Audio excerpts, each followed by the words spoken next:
Breaking news, guys, but we've been fed a lie. I'm sorry to say, we've been fed a big fat lie ever since we were kids. The lie was that trying to earn money is bad. In fact, earning money is one of the ways to get to the highest forms of righteousness. I had a session that I did for those in our private Righteous and Rich community where I broke down through ayat, ahadith, and many practical examples how earning money is actually virtuous, and by being a righteous businessman you can get to the highest levels of paradise.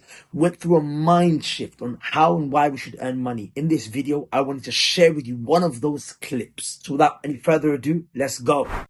Now, what are some of the benefits of earning? What are some of the benefits of wealth? There's a few that I'm going to show you on the screen, inshallah ta'ala, but there are many. What is the first one? Support the deen of Allah. Support the deen of Allah, right? And this can be through supporting da'wah, through building masajid, through funding students of knowledge. Ya ikhwa, Allah said in the Quran, in tansurullah, if you give victory to Allah, i.e. His religion, yansurukum. Allah Azza wa Jal will give you victory. He will aid you and support you. So, ikhwa, support the deen of Allah. And my advice to you would be, brothers, this is supporting the da'wah, supporting what? Students of knowledge, supporting ulama, getting people to learn the Quran, da'wah, as-sunnah, at-tawheed, not any da'wah. Does that make sense? Not the people of bid'ah, but the real da'wah. Okay? Jihad. Okay? Allah Azza wa Jal tells us about the virtue of jihad. What do? They fund jihad, Allah said, with their wealth and their selves. Allah mentioned wealth before the self. Because in the battle you fight with your body, what do? What use are you on the battlefield with your body if there was no money for the sword and the armor and the horse that you're on? So the money comes before the body, because the money funds the body in the battlefield. And of course jihad is of types. Allah said, وَجَاهِدْهُمْ بِهِ جِهَادًا كَبِيرًا. The greatest jihad, Allah, which He referred to, is jihad of the Quran, the jihad of knowledge, the jihad of ilm. Does that make sense? Yes, if you go and drink Zamzam, your dua is accepted, whatever intention you have in your heart. So the second thing, ya ikhwa, that we could do is assist the poor and the needy. Assist the orphan, assist the miskin, the faqir, the widow, the wayfarer. Ikhwa, shall I tell you something powerful? Okay, I'm going to tell you it after. Then after, Allah says also support your dependents. And who are your dependents? Your wife, your children, your parents perhaps your grandchildren. The people, obviously we all depend on Allah, and they really depend on Allah, and I mean this term loosely. Your dependents mean the ones who, after Allah, they depend on you. Right? Brothers, these are great things you could do with your wealth. Take care of your wife. Can I ask you a question? Are the women supposed to be at home or outside in the streets? Where are they supposed to be?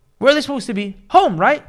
But imagine you tell her stay at home and she's just in a tight place. And I understand some people's living situations and earning situations not great, and not everyone's a rich person, and some people have to be patient with regards to these things. And you can still live a great quality of life despite having a nice house. But is it not nice for a man to say, my wife is supposed to be at home? She's not supposed to be out in the streets. And when she does go out, she wears niqab, jilbab, she covers. Should I not want to give her the best house? A nice house, open house, nice furniture. Be comfortable, put your feet up, babe, relax, chill, kick back. This is your castle, my queen. This is your palace, my queen. Your daughter's your princess. Now, don't you want to take care of them? Like the Prophet told us, having a wide house and having from the things that are encouraged in our Sharia is to get a decent sized house. We're not saying get a palace, not saying get a mansion, but get a nice wide house, a comfortable house, not one where you're tripping over everyone you turn left or right, you trip over the kid. Have a nice, reliable car, a riding beast, because you need to get from point A to point B, right? These are important things, ya ikhwa. Get your wife a comfortable car, right? A safe car, your children a car, a family car. Like, these are things that cost money. So take care of your dependents, but then don't forget your neighbor who might be poor. Don't forget the orphan that lives down the street. Don't forget the poor man that's around the corner. Don't forget your relatives who might be in need, so you take care of your dependents as well. And what's shocking here is that there's one ayah in the Quran in which Allah Azza wa Jal, He combined between the three things that I've just mentioned here. Allah says, وَاعْبُدُوا اللَّهَ وَلَا تُشْرِكُوا بِهِ شَيْئًا. Worship Allah alone and don't do any shirk with Him. So support the cause of Allah. Support the deen of Allah. Okay? Support the deen of Allah Azza wa Jal. Aid the deen of Allah for tawheed and da'wah to spread. وَبِالْوَالِدَيْنِ إِحْسَانًا. And be good to your parents. وَذِي الْقُرْبَى. And your relatives. These are your family members that are your dependents, your children. Yeah? وَالصَّاحِبِ بِالْجَنْبِ, which comes later, which is your wife. Take care of them, okay? Allah said, وَبِذِي الْقُرْبَى وَالْيَتَامَى وَالْمَسَاكِينَ وَابْنَ السَّبِيلِ. What? Take care of the orphan, take care of the poor person and the wayfarer. Take care of all of them. At the end of the ayah, وَمَا مَلَكَتْ أَيْمَانُكُمْ, even that which you possess in your right hand. This is not just slaves, but even the animals that you take care of, man. If you got a cat, make sure you take care of your cat. The ayah didn't leave even the animals out, bro, that you own. It didn't even leave out the animals that you own. So with your wealth, you take care of everyone. Now, in this, what? If a person, you have to understand something. Why is Allah telling you to take care of your neighbor? Why is He telling you to take care of the orphan? Why is He telling you to take care of the poor person? You know why? Because this is how you make a great, strong Islamic society. In an Islamic society, imagine everyone's worshipping Allah and supporting the deen of Allah. We all give charity to da'wah, to tawheed, for ilm to spread. Okay, on the back of that, you take care of your parents, you take care of your wife, you take care of your kids. Your kids are not selling drugs in the streets. To what? To try to what? Get food. A lot of the kids that come to our masjid that are selling drugs in the streets, they say it's because my mum has council tax to pay, bro, and she don't know where the money's gonna come from, so I'm selling drugs because then you're gonna pay my mum's council tax. Which is obviously wrong and it's not a good argument. But the point that I'm mentioning, ya ikhwa, is what? That you take care of your kids, you take care of your wife, so she doesn't have to go around asking other men or other people and be affected with the fitna of trying to earn money. Does that make sense? And go out there and free mix in society. So when you take care of your wife, you're going to have a good relationship with her. And your kids are going to have a good relationship with them. And you're going to take care of them. And you take care of your parents, you're going to have a good relationship with them. But then what about the orphan? Actually, that orphan who doesn't have a dad, if you don't take care of him, he might grow up and end up on the streets. He might end up in a bad way because he doesn't have a dad to guide him. A poor person, if you don't give him food, he might rob, he might cheat, he might steal, he might become a drug addict. So the beauty about Islam is that we're giving to the path of Allah, we're giving to our family members, and we're even giving to the wider elements of society so that no one ends up having to struggle for food. And everyone is then intact. Imagine you're funding the orphan, you're funding a poor man, you're funding what? Your neighbor, you're funding your relative. Are they going to hate you or are they going to love you? Everyone's going to be connected. And he's funding his relatives, and he's funding his relatives, and he takes care of his neighbor, and he takes care of his neighbor, and all of them are giving money to the masjid, all of them are funding the da'wah, all of them are what? Giving da'wah to tawheed. This is an ummah that is strong. You see, the kuffar today are weak because a father will not give money to his son, and a son will not give money to his father, and he will not look at his neighbor, he won't harm his neighbor, he won't care about the orphan that's down the road, he won't look after his relatives. They're not strong, they actually hate each other. The kuffar are on top today, not because they are strong, it's because the Muslims are weak. When a society is not connected in that way, what happens? The society crumbles. One mushkila destroys them. Corona destroyed them. They got destroyed. Their leaders were mashed. Partygate. Some of their politicians get caught touching up their what? Receptionists in the house, in government buildings. They were destroyed. The society fell apart. There was protests on the streets. There was riots. That didn't happen in Muslim countries. They're still strong. They still look after each other. Does that make sense? So ya ikhwa, the wealth, with it, you can connect society. So these are just some of the benefits that can come with wealth. And from them, of course, one that I didn't mention, which is obvious, is you don't have to worry about going to work under some kafir. So you can worship Allah freely. And you can spend time doing some of the things in life that you might want to do, inshallah ta'ala. Does that make sense? Are these not reasons to go out there and earn money? Are these not reasons to go out there and talk money, akhi? By the way, guys, I really, wallahi brothers, I really need you to see the difference between this, when we talk about money, and when the kuffar talk about money. I really need you to see the difference, brothers. And the whole time I'm not telling you can't buy a nice house. I'm not saying you can't get a nice watch. I'm not saying don't get a nice car. I'm just showing you the bigger picture. I'm showing the bigger picture. Because shall I tell you something? If your intention is khair, Allah says, وَالَّذِينَ جَاهَدُوا فِينَا لَنَهْدِيَنَّهُمْ سُبُلَنَا. I'll explain that ayat to you later, inshallah, it's going to come. The point I'm mentioning is, ya ikhwa, this is what, if the Muslims come back to this, their business can be successful. Allah, it's going to be so successful. More reasons for you to become a righteous businessman. I'm going to give you some more reasons, okay? One is what you can do with the money, but this is rewards that you will receive. Allah said, وَآخَرُونَ يَضْرِبُونَ فِي الْأَرْضِ يَبْتَغُونَ مِنْ فَضْلِ اللَّهِ وَآخَرُونَ يُقَاتِلُونَ فِي سَبِيلِ اللَّهِ.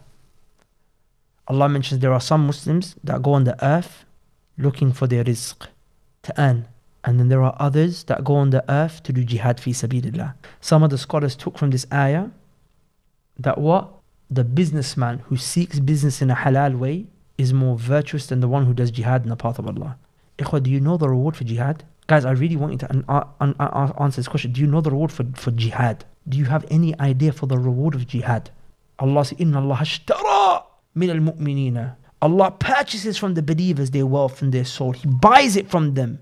بِأَنَّ لَهُمُ الْجَنَّةِ, and in exchange, paradise. Look at the way Allah speaks. Allah is saying, Allah is buying. He's buying. He's going to give wealth in exchange for your soul. And what Allah is going to give you, the currency He's going to give you is Jannah in return for your soul. He says, you're going to die for my sake. I'm going to take your soul. I'm going to buy it from you. Actually, Allah owns your soul, man. But look at the way He speaks to show the virtue of the one who dies in the path of Allah Azza wa Jal. Yet here in this ayah, Allah mentioned, وَآخَرُونَ يَضْرِبُونَ فِي الْأَرْضِ يَبْتَغُونَ مِنْ فَضْلِ اللَّهِ. There are some believers that go on the earth to seek rizq, and then there are others that go and fight in the path of Allah. Some of the scholars took from this ayah that the ones seeking their rizq are more virtuous and greater in rank than the ones who are doing jihad. And they bring a narration from Umar ibn Khattab radiallahu anhu, where he mentioned that for me to die between my stock is more virtuous for me than what? Fighting in the path of Allah Azza wa Jal. And Umar, was he a coward? Radiallahu ta'ala anhu? Abadan. Umar was brave and strong, and we know what Umar was like. And then he mentioned the ayah. Now some of the scholars did weaken this hadith. Naam, they said it was weak. But the ayah mentioning business, seeking rizq, before jihad, that still stands. Because Allah mentioned that first before the jihad. So the scholars took from that the virtue of what? The mujahid. And that's not bringing down the mujahid. The jihad's rank is still high. But the one who seeks halal rizq is just there. Does that make sense? Is that shocking to you guys? Okay, now let me tell you another reason why it's good to be a righteous businessman. Underline the word righteous, by the way, yeah? Not a fasiq, not an evil businessman, not a person who's dealing in haram. Jabir radiallahu anhu narrated from the Prophet sallallahu alaihi wasallam, the Prophet said, رَحِمَ اللَّهُ رَجُلًا سَمْحًا إِذَا بَاعَ وَإِذَا اشْتَرَأَ وَإِذَا اقْتَضَى رواه البخاري. The Prophet sallallahu alaihi wasallam said, may Allah show mercy to a man who is what? He's easy when he sells. He's kind, he's gentle when he sells. And when he buys, he's very easy. Like someone comes to him and he says, Akhi, you know, you owe me a little bit extra, I take it. A guy's trying to sell him something, and you can tell he's bumping him. You can tell he's kind of maybe charging him a little bit extra, take it. A guy's offering him a bit cheaper, take it, inshallah ta'ala. Guy wants what? His money back, take it, no worries.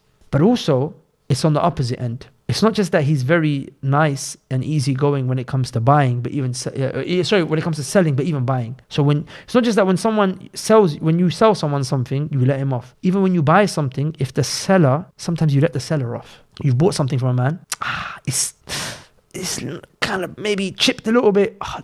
It's all right. You can go back and say, exchange it for me. But you're like, no, I want the mercy. Let me just let it go. He's charging you a little bit extra. He needs money as well. He needs to eat. Let me just give it to him. Like both ways, the buyer and the seller, easy going. Like brothers, we're not in it for cutthroat. Give me my penny.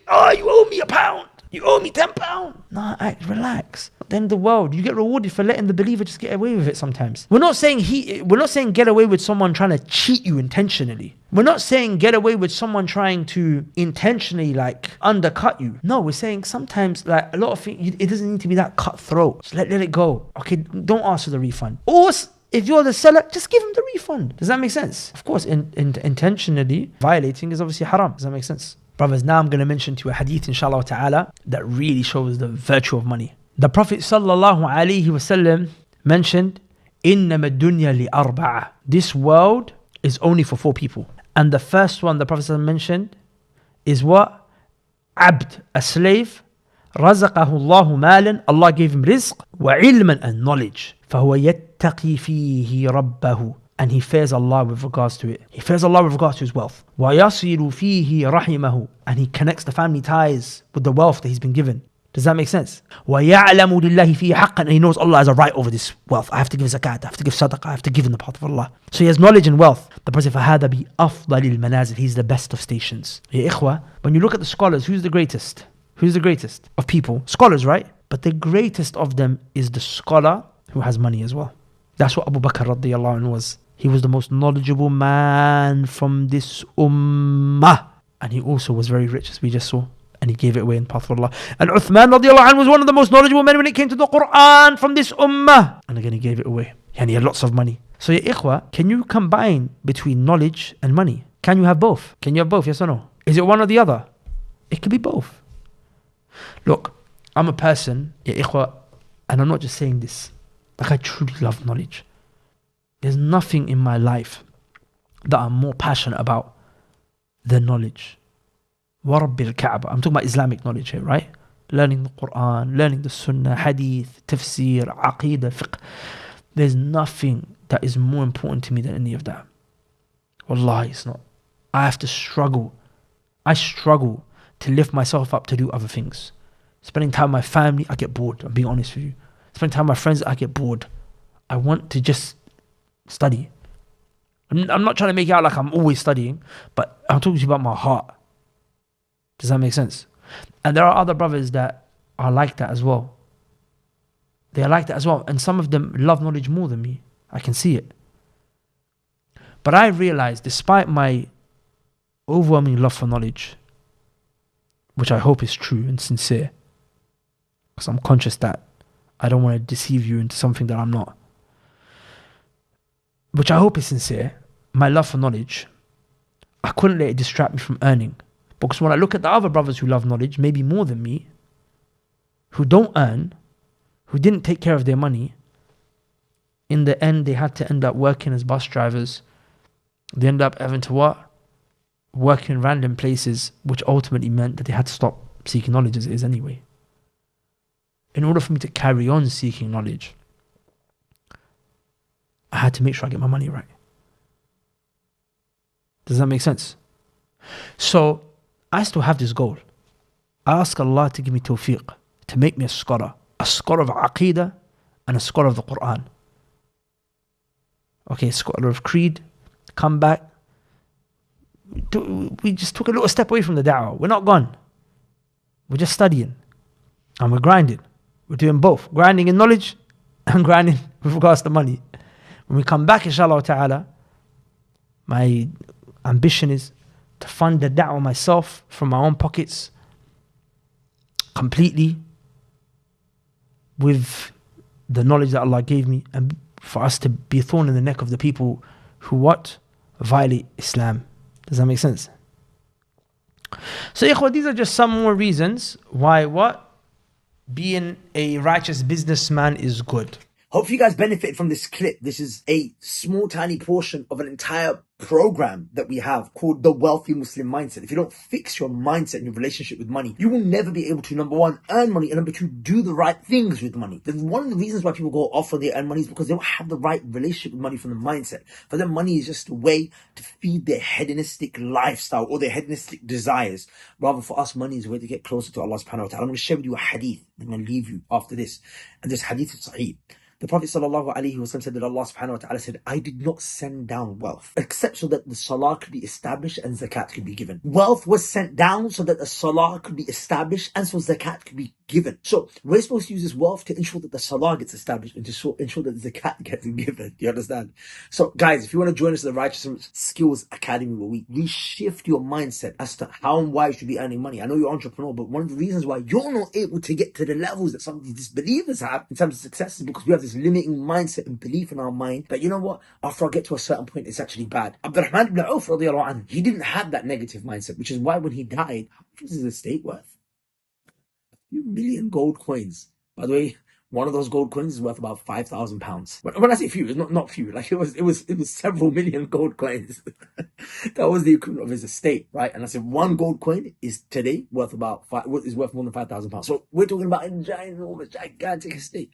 So inshallah, if you want to join us, we can fix that mindset. Also learn the actual business skills needed: sales, marketing, building funnels, content creation, content strategy, offer optimization, and having a community of entrepreneurs. By the way, we got some of the most well-known and famous entrepreneurs in the Muslim space in our community. So if you want to have access to a community like this, click the link below, inshallah ta'ala, and join us, man. See if it makes sense. Get into our funnel. With that said, assalamu alaikum. Peace. سبحانك اللهم وبحمدك أشهد أن لا إله إلا أنت أستغفرك وأتوب إليك. السلام عليكم.